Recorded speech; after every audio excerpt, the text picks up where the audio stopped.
Mane. We have the Egyptian king, as you saw yesterday when he scored, and we'll be seeing it shortly. Vilalainua mguu. Ndio hiyo hapo Mo Salah and Mahrez. So this is how it looks so far. That is for Egypt. Of course, Egypt is in a pool with Egypt, Congo, Uganda, and Zimbabwe. And Egypt will be playing the first match 10 p.m. That is UK time on June the 22nd at the Cairo International Stadium. And then we also have Nigeria, Guinea, Madagascar, and Burundi. First game, Nigeria versus Burundi on the same 22nd, but they're going to be playing at the Alexandria Stadium. And then our group, and we'll stop it there because, of course, we are selfish like that. Kenya Kwanza. Senegal, Algeria, Kenya, Tanzania. Kenya's first match is going to be Algeria versus Kenya on June the 23rd at 9 p.m. UK time at the Cairo International Stadium. And then after that, we play Tanzania, June 27th. Then we play Senegal, July 1st. No, it's not a holiday. July 1st, we're going to be playing. So first of all, let's talk about our pool. What do you think about the pool, Shitera? I think we are in the best pool ever since we started competing for this. I thought you'd say ever since the invention of sliced bread. Ever since we started competing for this AFCON thing. So I think Kenya's history with Algeria has been fairly good. If you go back, as they call it in football, head-to-head, Kenya has had a good history with Algeria. Remember the famous Matthew Ottermark saves in the year 1992-93. Yes, under Coach Vojo. Yeah, he really did a good job. And I think against Algeria, we will do remarkably well as far as history is concerned. Tanzania. Watu wa Tanzania hashtag Mungu yuko. Watu wa Tanzania nafikiri win against Uganda imewajaza kiburi kidogo. Lakini let them realize that Uganda did it in the spirit of East Africa. Hivi Tanzania tunawaambia kwamba tunawaona. Going into the AFCON, I think Kenya will have dominance over Tanzania. Kenya will perform fairly against Algeria.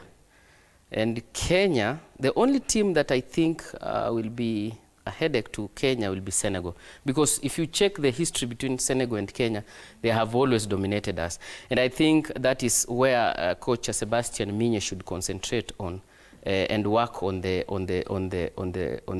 his paces, because Senegal is a pacey team. You can check its history way back, the Diouf time, when it surprised France in World Cup in 1998.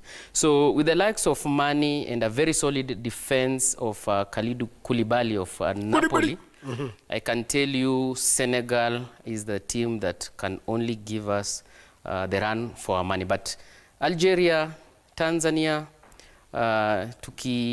roll our sleeves, pull up our socks, I think we will go past the group stages. And I think we'll have made history, at least for once. Right, Senegal is going to be a little bit, it's going to be a bit of an uphill task because, of course, there's pia kuna ule jamaa, for those of you who are from Kisumu. Yes. Kuna jamaa anaitwa Sugarcane, yani Niang. Niang. Ako pale nyuma na Koulibaly. Ako pale na Koulibaly rather. You know, part of the team, what's his name? Mane is also then, we saw him yesterday. But Arocho, you're also worried about Algeria. Yes, I'm worried about Algeria. But when you look at the way we were pulled, I think of all the seeded teams. Right. Algeria for me is one of the weakest. Why am I saying so? This year in itself, they've played 2 matches. They've won 1 and picked 1 loss. And you'll realize of all the North African teams, because most of the North African teams were seeded. That is Algeria, that is Morocco, that is Egypt. For me, Algeria is the weakest. So basically, I'll echo what Shitera, his sentiments that we are having a relatively good group as far as the Algeria is concerned. So I think Algeria might not be that strong. So we might do well against Algeria. The second match against Tanzania is not going to be easy. Well, I had some Tanzanians celebrating. Bana, tumepewa Kenya, wale ni wanyonge, tutawawai. But all said and done, that one can only be done, said on paper. Yeah. But on the ground that day, it is not going to be easy. Because I'm looking at these two teams, each of them expecting 3 points out of this particular match. So it's going to be a cracker for Kenyans. Then the last match against Senegal. Senegal have not been, the kind of play that they have is relatively same with what we offer from this side of the region. The North Africans, they have some, they're very strong in the air, as I said earlier, they're very speedy on the wing.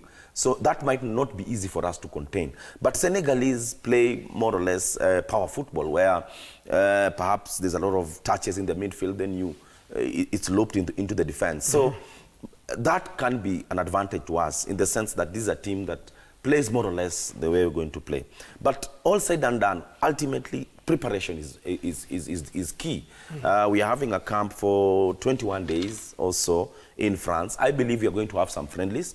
Friendlies could not have been lined up before the draw because you should be avoiding the teams that you're going to play or teams that you might be playing in any case you proceed. So I'm expecting a lot of action or a lot of movements as far as friendlies are concerned in the next 2 or 3 weeks. So I believe that when we are in France, we are going to have some friendlies more so.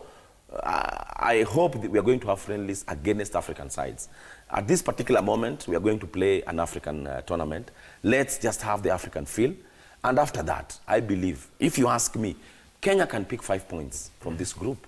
I'm seeing a win against Tanzania. I'm seeing a draw against Algeria. I'm seeing another draw against Senegal. If in any case we do our best, with 5 points, we can make it to the next round. Now, another interesting thing, and this is just, you know, it's somewhat interesting to also look at the way the world views Kenya, and that is why it's important to watch this show.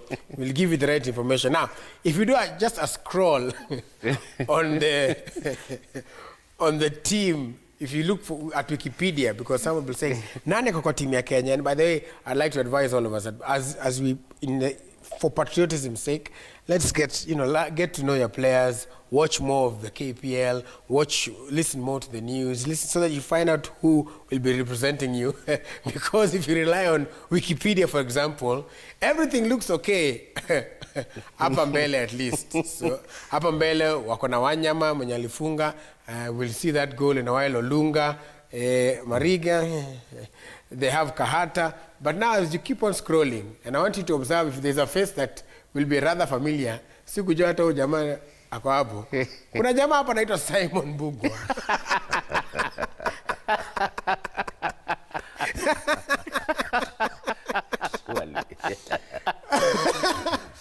Unaona vile Wikipedia inaweza kukutupisha mbao. Nashangaa huyu alikuwa siku gani? Amewekwa kama beki. Kama beki.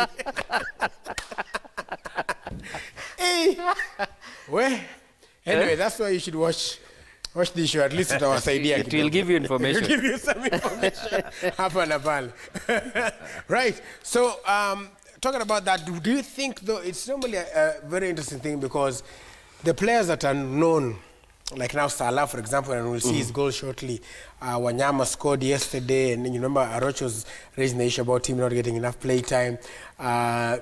We have Mahrez. Will we see them perform at the same level that they perform, for their... because sometimes, and it's an argument I personally dispute, and people always say, World Cup is a step higher. AFCON ati ni ligi ya chini. No. Yeah.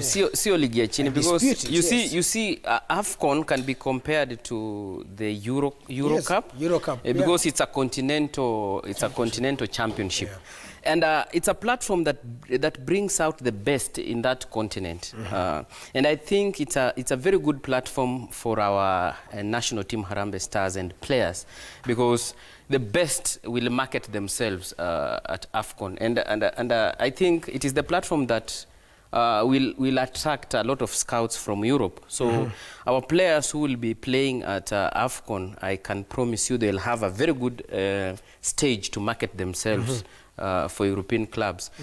Players like Salah, Mane, they have really performed well in their respective clubs. Going by previous records, I think the presence of Mane at a national team level has not been significant. Yes. So we can also take the advantage of this because our team, basically, it's a team that many will say it's a team that does not have enough players who are playing in Europe, unlike Senegal and like Algeria. But the other advantage is that you can see, as we talk of playing time, Mahrez also is struggling for play time at Manchester City. And I really questioned his move to Manchester City from Leicester City, because at Leicester City he was having a good time. At Manchester City he has had an uphill task to battle it out with the likes of Sterling, Raheem Sterling, Kevin De Bruyne, Leroy Sané, so Navas. So you can see he's suffocated in there, and I think it's an advantage on our side, because in as much as we say that Victor Wanyama is having less play time, but I think the coach will always have the reasons as to why, and you can see how he performed against Bournemouth over the weekend. He's a player that so many, you see, in Europe and in England, to be specific, yes, the English writers are very keen on their teams that are playing in the Champions League. And I saw an article where they said that Victor Wanyama will be very instrumental in their return match against Manchester City. I think it's because of how he holds the midfield. And he's a player that I can liken him to a player like Michael Essien, because Essien was very solid in the Chelsea midfield. I'm sorry to have used Chelsea as an example, but I don't think you're sorry, but go. But I think Kenya is on a good stage. Right. I can tell you for free. This one, my feelings are very sure we are going past the group stage. All right. Arocho, what do you think? The fact that will you expect to see the same Salah, the same Wanyama, or will you see emerging stars? Well, my prayers, first of all, is that I shouldn't see the Salahs of this world. I should see the Mahrez of this world. This one will work positively for Kenya, because we don't have, as he said, we don't have many of the players that are playing in Europe. But all said and done, you'll see from time immemorial, players who play well in Europe don't excel in the African tournament. I'll give you example of the likes of Abedi Pele when he was there with Anthony Yeboah in the Ghanaian national side. They were doing so well wherever they were. In France, Abedi Pele was performing so well. In Germany, Tony Yeboah was performing very well. But when they came to the Africa Cup of Nations, you could realize that there was some sort of a dealing. They were not really giving 100%. And it has been there. You could see the likes of Didier Drogba. Yeah. They were not really performing in Africa. Now, if that happens this time round, then I think it will be positive for us, because we'll have a lot of emerging stars. And the Africa Cup of Nations is known to be a tournament for emerging stars. And if, in any case, emerging stars will excel, then Kenya might do it. Because we're having very young, energetic players who really want to perform in our team. Now, going back to Victor's issue, I was very happy, and even I had a post when he played so well against the 10 minutes he played when he played in the Champions League against Man City. That was magnificent, and you could realize that he was rewarded in the subsequent match where he played the 90 minutes and even scored. He scored. You could see the energy that is in Victor. And the moment he scored, you could even see his celebration. He was even thanking God that now, as he's moving towards the AFCON, guys have been really castigating him In fact, at home here, guys have been really been on his case, trying to boo him. But I'm among the few guys who stood with Victor because I knew Victor can do it. And if in any case Victor can play 3 or 4 matches before AFCON, then we'll have our captain back. And the moment we have our captain back, because the team revolves around him in the Africa Cup of Nations, because he's going to be pivot, he's going to be the main guy in that midfield. If Victor ticks, then we are going to tick. And I believe that, as he's ably put it, in the Champions League match this week, when they're going to have their second leg match, I'm sure Tottenham is going to try and defend. They're going to try and make sure that they can absorb the pressure. And who is the best guy to help Tottenham absorb that pressure is Victor Wanyama. And I'm seeing him going to do it so well. And this is good news to Kenya. Victor is going to be pivotal in our process, and this will even give our players the morale. The other players who are playing around Victor, the moment they see the Victor that we know, then it will open up even avenues for the rest of the players. Right.